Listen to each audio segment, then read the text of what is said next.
দেওয়ানি মামলা দ্রুত শেষ করার উপায় কি? আপনারা অনেকেই আমার কাছে এই বিষয়টি নিয়ে প্রশ্ন করেন। আসলে একটি দেওয়ানি মামলা কিন্তু নির্ভর করে তার আর্জির উপর। আর্জি যদি খুব সুন্দরভাবে লিখিত হয় এবং আর্জির লিখিত বিষয়গুলোর উপরে কিন্তু আপনার প্রতিকার নির্ভর করছে। সুতরাং আর্জি যাকে তাকে দিয়ে লেখাবেন না। অনেকেই মনে করে যে আর্জি তো আমি নিজেও লিখতে পারি, তাহলে কেন আইনজীবীর মাধ্যমে লেখাবো? আমরা নিজেরাই লিখে আইনজীবীর মাধ্যমে আমরা সেটা উপস্থাপন করি। আসলে একটা আর্জির উপরেই মামলা নির্ভর করে, সুতরাং কখনোই আর্জিকে হেনস্থা করবেন না। শুরুতে একজন ভালো আইনজীবী নিয়োগ করবেন যে দেওয়ানি বিষয়ে বিশেষজ্ঞ। সেই আইনজীবী কিন্তু সুন্দরভাবে আপনার মামলাকে আর্জির মাধ্যমে উপস্থাপন করবে। এখন আপনার করতে হবে দখল উদ্ধারের মামলা। যদি আপনার আইনজীবী করে দেয় বাটোয়ারা মামলা, তাহলে কি প্রতিকার পাবেন? পাবেন না।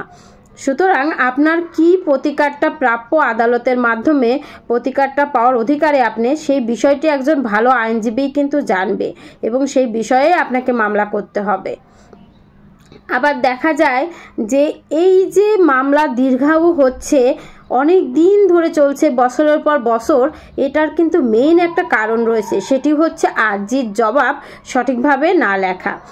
একটা মামলার যে আর্জি করা হলো, আর্জির পরে সমন দেওয়া হলো, তারপরে যে লিখিত জবাবের ডেট থাকে, ওই ডেটে যদি লিখিত জবাবটা একজন আইনি বিশেষজ্ঞ ভালো আইনজীবীর মাধ্যমে, দেওয়ানি আইন বিশেষজ্ঞ ভালো আইনজীবীর মাধ্যমে যদি ওই আর্জির জবাব পেশ না করেন আদালতে, তাহলে কিন্তু আদালতের আপনাদের সমস্যা নিয়ে ইস্যু গঠন করতে দেরি হবে এবং সমস্যাটা বুঝতে দেরি হবে এবং পরিপ্রেক্ষিতে কিন্তু ফলাফল খুব খারাপই হয়, মামলা দীর্ঘায়ু হয়।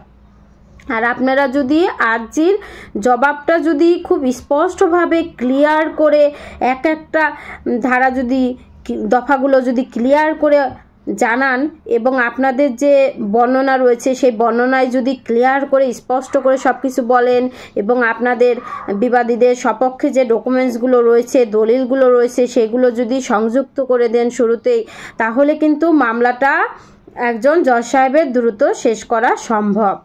অতি দ্রুতই শেষ করতে এই বিষয়গুলো কিন্তু সাহায্য করে। আপনারা কিন্তু অনেকেই জানেন না, মনে করেন যে জবাব দিতে হবে একটি, আমার তো দলিল রয়েছে, সব কিছু রয়েছে, আমার জমি তো সে মামলা করেছে পাবে না, আমি যে কোনো একজন আইনজীবীর মাধ্যমে জবাব দিয়ে দিলেই হবে বা নিজেরা লিখে জবাব দিলেই হবে। এটা কিন্তু চরম ভুল ধারণা। বইতে হয়তো জবাবের নমুনা রয়েছে, সেই বইটা কিনে আপনি নিজে জবাব দিতে পারবেন, লিখতে পারবেন, একজন আইনজীবীকে দিতে পারবেন লিখে। কিন্তু একজন আইনজীবী যে কিনা দেওয়ানি বিশেষজ্ঞ আইনজীবী, উনি কিন্তু আপনার থেকেও ভালো জানেন যে আপনার জবাবে কিভাবে জজ সাহেবের কাছে তুলে ধরতে হবে এবং কিভাবে জবাবটা দিলে এই মামলাটা দ্রুত নিষ্পত্তি হবে। এবং প্রত্যেকটা মামলায় কিন্তু এই জবাবের পরে একটা ডেট থাকে, সেটি হচ্ছে এডিআর, অল্টারনেটিভ ডিসপিউট রেজুলেশন, বিকল্প বিরোধ নিষ্পত্তি। এই বিকল্প বিরোধ নিষ্পত্তির মাধ্যমেও আপনারা চাইলে কিন্তু একটি মামলা দ্রুত শেষ করতে পারেন। আপনারা মনে করেন যে আমরা মামলায় যে কিভাবে নিষ্পত্তি করব, আপোষ নিষ্পত্তি করব, হ্যাঁ, মামলার মাধ্যমেও কিন্তু যে কোনো সময় এই জমি জায়গা নিয়ে সমস্যার সমাধান করা সম্ভব। মামলার মাঝে, মামলার শেষে, মামলার শুরুতেও। শুধুমাত্র যে মামলার বাইরেই আপোষ নিষ্পত্তি করা যায় তা না, মামলার মাঝে, মামলার শেষে, মামলার শুরুতেও কিন্তু চাইলে আমরা এডিআর করতে পারি, এডিআর আপোষ নিষ্পত্তি করতে পারি। 16 ডিগ্রির ব্যবস্থা রয়েছে দেওয়ানি মামলায়, যেন মামলা দ্রুত নিষ্পত্তি হয়।